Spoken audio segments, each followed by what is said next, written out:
உனை தெய்வம் என்பதா குருநாதன் என்பதா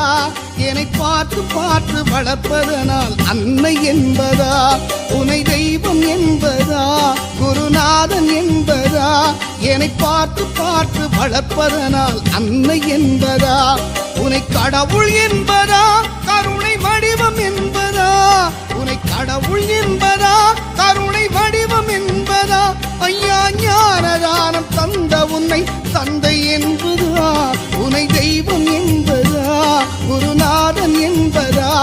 என்னை பார்த்து பார்த்து வளர்ப்பதனால் அன்னை என்பதா